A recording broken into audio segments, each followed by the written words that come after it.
बिस्मिल्लाहिर्रहमानिर्रहीम। अस्सलामुअलैकुम to all YouTube viewers. कैसे हैं आप सब? उम्मीद करती हूँ कि आप खैरियत से होंगे। आज मैं आपको क्लास 9 की रिव्यू एक्सरसाइज 2 समझाऊंगी। रिव्यू एक्सरसाइज 2 के जो प्रीवियस क्वेश्चन थे, जो क्वेश्चन नंबर 3 से स्टार्ट हो रहे थे और जो 7 तक थे, वो मैं आपको कंप्लीट करवा चुकी थी। अगर आपको इसका जो लिंक है वो नहीं मिला तो मैं आप डिस्क्रिप्शन में भी इसका लिंक पेस्ट कर दूँगी, आप वहाँ से भी ले सकते हैं। और आज हमने जो करना है टॉपिक, उसमें क्वेश्चन नंबर 1 है, जो कि मल्टीपल चॉइस का क्वेश्चन है। मल्टीपल चॉइस के क्वेश्चन पेपर में 15 मार्क्स के आते हैं, इसलिए आप इसको अच्छे तरीके से समझ लें। तो चलते हैं अपने क्वेश्चन नंबर 1 की तरफ। उससे पहले मेरे चैनल को सब्सक्राइब कर दें और बेल आइकन को भी प्रेस कर लें, ताकि हर न्यू आने वाली वीडियो का नोटिफिकेशन आपको शो हो जाए।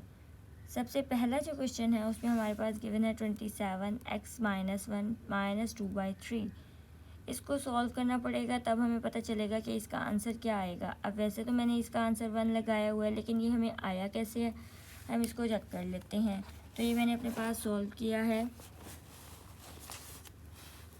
यहाँ पर हमारे पास 27 है। 27 के जो हमारे फैक्टर्स बनते हैं वो बनते हैं 3 की पावर 3, 3 की पावर 3 x-1 -2/3। 3 की पावर 3 को -2/3 से मल्टीप्लाई करेंगे और x की पावर -1 को भी -2/3 से मल्टीप्लाई करेंगे। प्लस माइनस माइनस 3 से कैंसिल और 3 की power -2, same as is minus minus plus और 1 से मल्टीप्लाई होकर 2/3 ही आ जाएगा। अब हमने देखा कि ये वाली टर्म जो थी हमारी नेगेटिव में थी, इसको हमने पॉजिटिव करना है, तो 3 की पावर स्क्वायर में कर दिया। और हमारे पास जो एक्सपोनेंशियल में टर्म थी उसको हमने रेडिकल में कन्वर्ट कर दिया। जब हम रेडिकल में कन्वर्ट करते हैं तो हमारा जो पावर में डिनोमिनेटर होता है वो इंडेक्स पे आ जाता है, और जो पावर होती है वो वेरिएबल के ऊपर आ जाती है। और 3 का स्क्वायर जब हम करेंगे तो वो 9 आ जाएगा। इट मीन्स जो मैंने ए इसका आंसर लगाया था वो हमारा करेक्ट आंसर है। नंबर 2 जो हमारे पास है, right √7x in exponential form. आपने इसको एक्सपोनेंशियल फॉर्म में राइट करना है, यानी कि एक्सपोनेंशियल जो हमारे रेडिकल फॉर्म दी हुई है उसको एक्सपोनेंशियल में कन्वर्ट करना है। अब ये रूट जो होता है इसका मतलब होता है 1/2, लेकिन यहाँ पर 7 गिवन किया हुआ है इंडेक्स पे, तो इसका मतलब होगा 1/7। तो x की पावर 1/7 आंसर आएगा। Right 4 2/3 with radical sign. आपने 4 2/3 को रेडिकल साइन के साथ शो करना है। जब आप इसको रेडिकल साइन के साथ शो करेंगे तो उसमें जो डिनोमिनेटर है वो इंडेक्स पे आ जाएगा और वैल्यू के ऊपर पार आ जाएगी। अगर यहाँ वेरिएबल होता तो वेरिएबल के ऊपर पार आ जाएगी, सेम एज क्वेश्चन नंबर 1। तो हमारे पास यहाँ पे ए वाला पार्ट जो है वो करेक्ट होगा इसका। इन √35 एंड 3, इंडेक्स पे 3 है और रूट के अंदर वाली वैल्यू जो है वो 35 है। आपने इसमें बताना है कि रेडिकेंड क्या है। तो रेडिकेंड जो होगा, जो इसके अंदर वाली वैल्यू होती है उसको हम रेडिकेंड बोलते हैं। तो ये हमारी रेडिकेंड होती है। ये रेडिकन, ये जो साइन होता है इसको रेडिकल बोलते हैं, और जो ये 3 लिखा हुआ है इसको हम इंडेक्स बोलते हैं। तो उसने रेडिकेंड का पूछा था तो हमने 35 को टिक कर दिया। नेक्स्ट हमारे पास है 25 और 16 -1/2। ये हमारे पास सोल्यूशन वाला क्वेश्चन है, क्योंकि बगैर सॉल्व किए हम इसको आंसर नहीं बता सकते, तो इसको हमने अपने पास सॉल्व कर लिया है। इसमें हमारे पास जो है वो 25/16 -1/2 था। 25 जो होगा वो 5 का स्क्वायर और 16 जो होगा वो 4 का स्क्वायर होगा, -1/2। 5 का स्क्वायर मल्टीप्लाई 1/2, 4 का स्क्वायर 1/2। आपने स्क्वायर को इस 1/2 से कैंसिल कर देना है। जब स्क्वायर को कैंसिल करेंगे तो यहाँ पे 5 की पावर -1 रह जाएगी और यहाँ पे डिनोमिनेटर में 4 की पावर -1 रह जाएगी।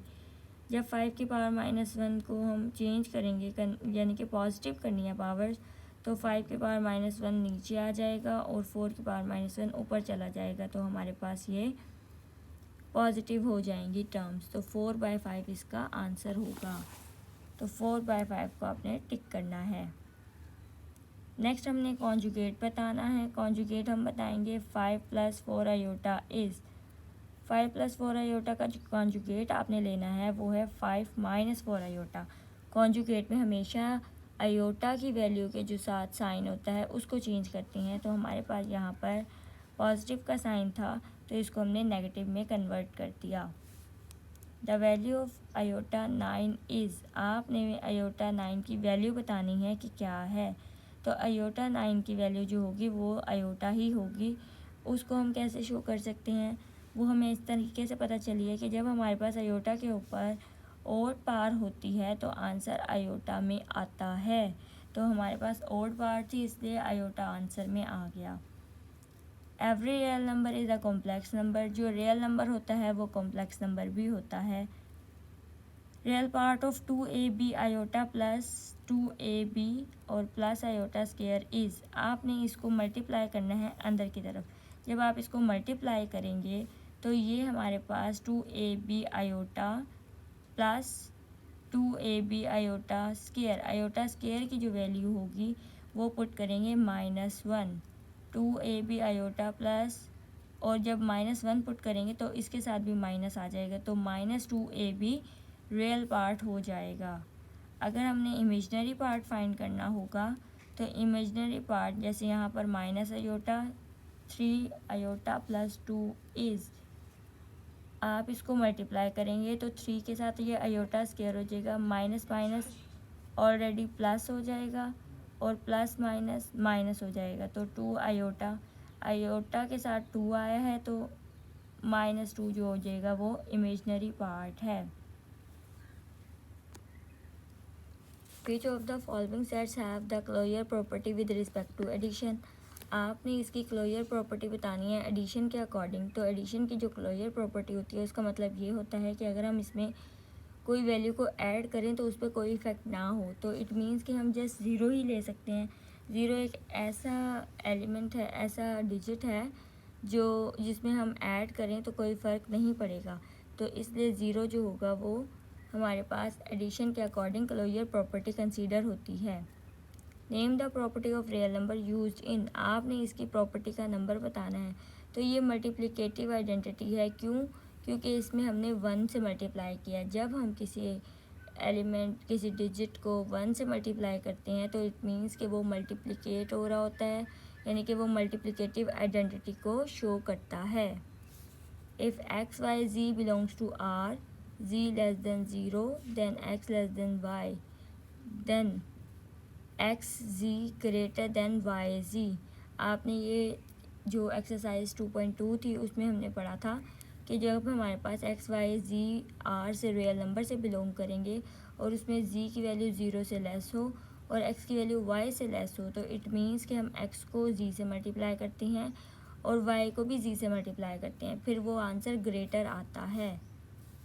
If a b belongs to R, then only one of a is equal to b, or a less than b or a greater than b both holds is called trichotomy property. Trichotomy property हम किसे कहते हैं? जब हमारे पास दो variables हों और दोनों में कंपैरिजन करना हो तो हम ट्रिचोटोमी प्रॉपर्टी को कंसीडर करते हैं। लाइक कंपैरिजन किस तरीके से, या तो दोनों वैल्यूज़ आपस में इक्वल होंगी या फिर लेस होंगी या फिर ग्रेटर होंगी, यानी कि इन तीन चीज़ों को कंपेयर कर रहे हैं तो वो ट्रिचोटोमी प्रॉपर्टी कंसीडर होगी। A non-terminating, non-recurring decimal represent an irrational number। Non terminating और नॉन रिकरिंग डेसिमल जो होती हैं वो हमारे पास इरेशनल नंबर कंसीडर होते हैं। तो ये था हमारे पास मल्टीपल चॉइस का क्वेश्चन रिव्यू एक्सरसाइज 2 का। नेक्स्ट हमारे पास इसका क्वेश्चन नंबर 2 है जिसमें आपने फॉल्स और ट्रू को आइडेंटिफाई करना है। तो सबसे पहला जो पार्ट है उसमें हमारे पास division is not an associate operation. जो डिवीजन है वो एसोसिएट ऑपरेशन नहीं है। ये बात बिल्कुल ठीक है क्योंकि हम जब एसोसिएट करते हैं तो हमारे पास 3 वैल्यूज़ होनी चाहिए, ए बी और सी की, या ए को बी के साथ एसोसिएट कर रहे हैं उसमें डिवाइड का कोई कॉन्सेप्ट नहीं होता, इसलिए is not N associative operation. Associate का मतलब होता है किसी एक चीज़ को किसी दूसरी के साथ लिंक करना, और डिवीजन में डिवाइड हो जाती है, वैल्यू लिंक नहीं होती। Every whole number is a natural number. जो हर एक होल नंबर होता है वो नेचुरल नंबर भी होता है। तो ये बात ज़रूरी नहीं है कि हर होल नंबर जो है वो नेचुरल नंबर भी हो।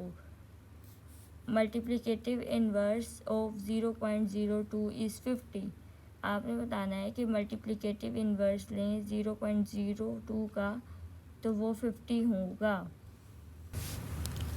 मल्टीप्लिकेटिव इन्वर्स 50 कैसे होगा इसको हम चेक करते हैं। तो 1 डिवाइडेड बाय 0.02, जब आप इसको डिवाइड करेंगे तो इसका आंसर 50 आएगा, तो वो ट्रू होगी value. Pi is a rational number, pi rational number नहीं है, पाई एक इरैशनल नंबर है। हमने एक्सरसाइज 2.1 में ये बात पढ़ी थी। Every integer is a rational number, हर एक जो इंटीजर होता है वो रैशनल नंबर भी होता है। तो ये ज़रूरी नहीं है कि हर एक इंटीजर जो हो वो रैशनल हो, इरैशनल नंबर्स भी इंटीजर कंसीडर हो सकती हैं। Subtraction is a commutative operation, subtraction जो है वो कम्यूटेटिव ऑपरेशन है। सब्ट्रैक्शन का मतलब, कम्यूटेटिव ऑपरेशन का मतलब ये होता है कि हम ए को बी के साथ माइनस भी कर सकते हैं, सेम एज इज बी को भी ए के साथ माइनस कर सकते हैं। यानी कि जो चीज़ हम लेफ्ट हैंड साइड पे कर रहे हैं उसके ऑपोजिट चीज़ हमने राइट हैंड साइड पे करनी है। तो subtraction is a commutative operation, it is true. Every real number is a rational number, आपने बताना है कि हर एक रियल नंबर रैशनल नंबर होता है। जैसे इंटीजर एक रैशनल नंबर नहीं होता, वैसे ही रियल नंबर भी रैशनल ज़रूरी नहीं है, रियल नंबर में इरैशनल नंबर्स भी आ जाती हैं। तो ये हमारे पास false. Decimal representation of rational number is either terminating और रिकरिंग। डेसिमल रिप्रेजेंटेशन जो है रैशनल नंबर की वो या तो टर्मिनेटिंग होंगे या रिकरिंग होंगे। क्योंकि वो रैशनल नंबर है तो वो नॉन टर्मिनेटिंग और नॉन रिकरिंग नहीं हो सकते, इसलिए ये हमारे पास ट्रू हो जाएगा। नेक्स्ट हमारे पास 1.8 इज इक्वल टू 8 पे बार है 1 + 8/9। तो हम अगर करें तो 1 प्लस यहाँ हमारे पास 8 के ऊपर बार है तो 8/9 हम करेंगे, तो हमारे पास जो 9 + 8 है उसको सॉल्व करने के बाद सेम 1.8 ही आंसर आएगा।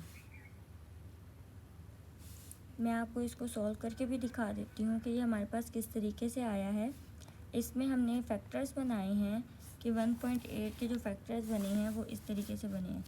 1.8 8 के ऊपर बार था तो 8 के ऊपर बार जो 1 + 8/9, तो 8/9 1 + 8/9 को अगर हम करें तो ये 17/9 बनेगा। 17/9 को अगर हम डिवाइड करें तो वो हमारे पास 1.888 समथिंग आ जाता है, यानी कि 8 वैल्यू जो है वो बार बार रिपीट हो रही होती है। तो इसका क्या मतलब हुआ कि 1.8 बार जो है वो 1 + 8/9 के इक्वल होगा। तो यहाँ पे उसने यहाँ 1 + 8/9 के ही गिवन किया हुआ है, तो ये हमारे पास ट्रू होगा। तो ये थी हमारे पास रिव्यू एक्सरसाइज। नेक्स्ट मैं आपको चैप्टर नंबर 3 समझाऊंगी। तब तक के लिए अल्लाह हाफिज़, अपना ख्याल रखिएगा, मुझे दुआ में याद रखिएगा और जाने से पहले मेरे चैनल को सब्सक्राइब कर दीजिएगा। Thank you so much.